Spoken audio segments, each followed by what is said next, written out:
Não, perfeito. Com o senhor comentando sobre maioria para aprovar a Previdência, existe uma oposição formada, assim, pelo menos existe uma oposição fixa que é do pessoal da oposição de sempre, né? PT, pessoal, aqueles grupos. Como é que está essa questão de oposição à Previdência? O senhor vê ainda muita oposição à Previdência, em questão do Centrão também, não sei se o senhor pode comentar sobre isso, como é que está essa construção aí?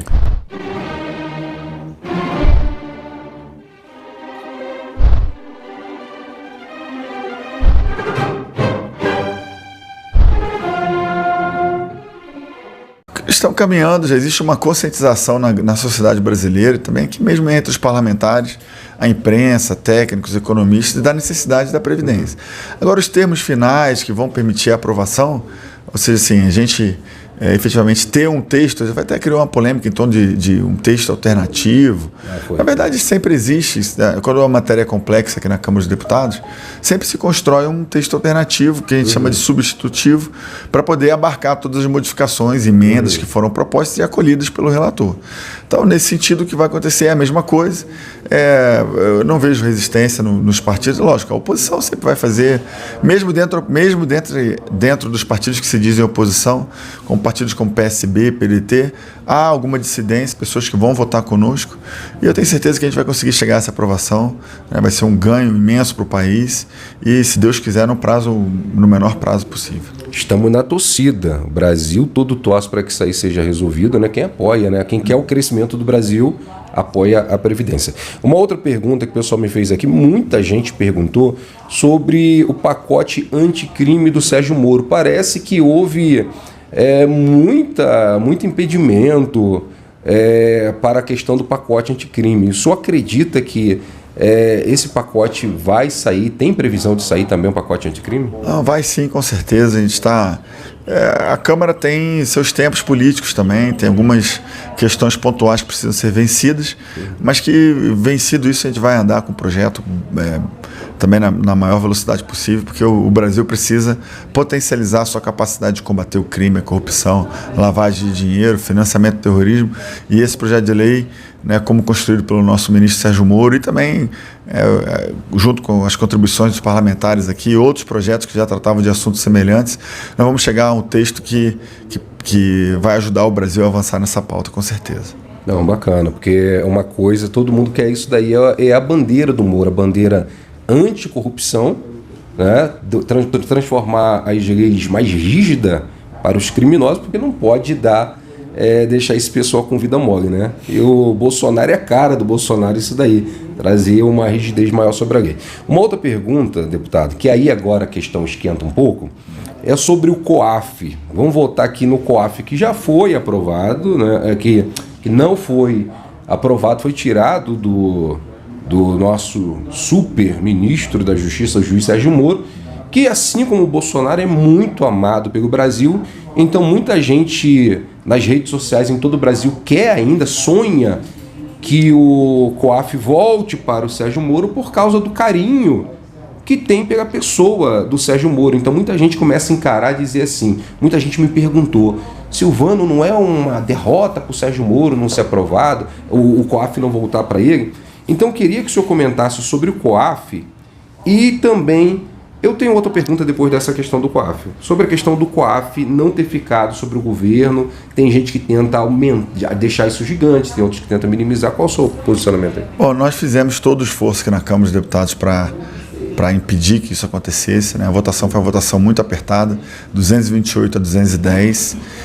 Isso mostra que foi equilibrado, né? E que no final venceu a maioria que se formou na outra direção. Mas o governo está trabalhando já vinha desde a época da comissão mista, que já havia sinalizado esse resultado, o governo já trabalhava qual seria a medida de contingência para caso isso acontecesse. Eu tenho certeza que os impactos disso para o combate à corrupção, combate à lavagem de dinheiro, combate ao financiamento do terrorismo vão ser os menores possíveis, tendo visto que também o ministro Paulo Guedes é um ministro extremamente competente, numa pasta extremamente importante, e eu tenho certeza que os dois ministros vão saber interagir de forma a minimizar essa modificação. Mas é importante ressaltar que nós marcamos posição, defendemos, conseguimos colocar a votação nominal, cada um dos deputados marcou a sua posição e se mostrou para o país de que qual era a sua convicção. E isso é importante para nós, é importante que a democracia se dê assim, que os deputados mostrem, né, de que maneira pensam, justifiquem seus votos e depois com a população julgando o acerto ou o erro das suas decisões. Muita gente, muitos deputados, até o deputado Eduardo Bolsonaro, ele publicou no seu Twitter que mesmo o COAF não tendo ficado com o Moro como era o desejo, acabou sendo uma derrota com gosto de vitória por causa da diferença pequena. Foi 18 votos de diferença, parece que houve uma reação e muito acredita que isso daí é porque sentiu muitos deputados que o apoio do povo queria que o COAF voltasse para o Moro. O que o senhor comenta aí sobre essa questão desse apoio popular que deu essa mudança essa semana de o COAF para o Moro ter conseguido tantos votos? Acredito que foi perto de uma vitória aí, né? Então, foi o que eu falei, de 228 a 210 é uma vitória apertada do outro posicionamento. Eu não gostei de personalizar também, assim, não é só porque o Sérgio Moro falou que lá seria importante.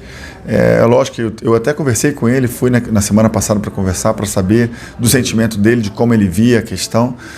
Mas o Brasil é maior do que todos nós juntos, né? Na verdade, nós somos o Brasil e a questão não é só... Isso era uma crítica que alguns faziam aqui, porque um dia o Sérgio Moro vai deixar de ser ministro, mas a questão é que nós acreditamos de verdade e até convencidos e guiados pelos argumentos do ministro Sérgio Moro de que o COAF seria melhor no Ministério da Justiça. Mas essa tese, né, na Câmara dos Deputados, é preciso respeitar a maioria que foi formada.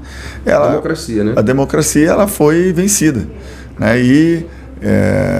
Mas isso faz parte da democracia, nós defendemos, marcamos a nossa posição, né, e sabemos que o Sérgio Moro e o Paulo Guedes saberão contornar, com certeza, de maneira a que todas essas bandeiras de combate à corrupção e outras não sejam prejudicadas por essa decisão. Está dentro de casa, de qualquer forma, como disse. Dentro de casa, exatamente. Só para terminar, deputado, sei que já estamos quase 16 minutos aqui de entrevista. Última pergunta. Essa semana, o bispo de Macedo da Universal, fez uma oração que ficou famosa no Brasil. Ele disse: Senhor, remova todos os opositores ao governo Bolsonaro. Foi a oração que ele fez. Mas nessa semana que ele fez essa oração, o partido que é ligado ao bispo Macedo da Igreja Universal, que é o PRB, votou totalmente contra o presidente, contra o COAF. E alguns pastores também, famosos como o Tony de Paula, votou contra o COAF, Abílio Santana, que são pessoas que lutam nas redes sociais contra a corrupção, né, que tem um discurso forte, votaram contra o COAF e muita gente ficaram sem entender o que aconteceu. O senhor poderia comentar alguma coisa sobre isso? Olha só, os parlamentares são livres para votar, inclusive existe uma proteção constitucional, né, da inviolabilidade do voto. Eu respeito a posição, eu não conversei com esses deputados para saber o motivo do voto de cada um deles, mas respeito a posição. A maioria já foi formada para a Câmara dos Deputados, nesse momento, pelo menos processual, é uma questão vencida, e vamos para os próximos embates, que o Brasil tem muitas outras questões a serem discutidas. A medida provisória como um todo foi aprovada, nós defendemos ontem, vencemos em muitas outras questões, não dividimos o Ministério do Desenvolvimento Regional, que havia uma intenção de dividir em cidades e integração, não recriamos o Ministério da Cultura, não recriamos o Ministério do Trabalho, mantivemos a competência da Receita Federal. Então o COAF era um aspecto importante para nós, mas agora é preciso que a gente tenha uma visão geral da vitória que foi para o governo, então, né? E para o país a aprovação da medida provisória de 170. Perfeito. Deputado, muito obrigado por o senhor ter nos recebido aqui, o nosso canal e o nosso público. Muito obrigado aí pelo apoio que o senhor tem dado, o trabalho que o senhor tem dado, o seu esforço de lutar por um Brasil melhor, por uma política limpa.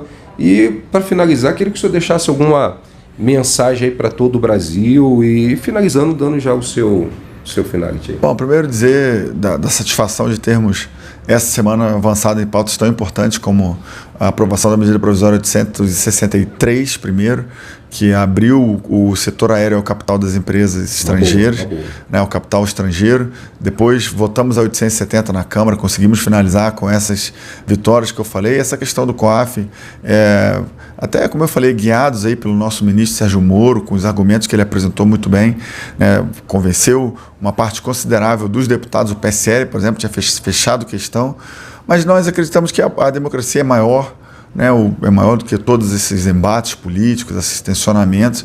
Tenho certeza que a gente vai caminhar para um momento muito, muito bom, muito feliz aí em relação ao governo, ao país. Tá bom? Grande abraço, muito obrigado pela entrevista. Deputado, muito obrigado por o senhor ter nos recebido aqui.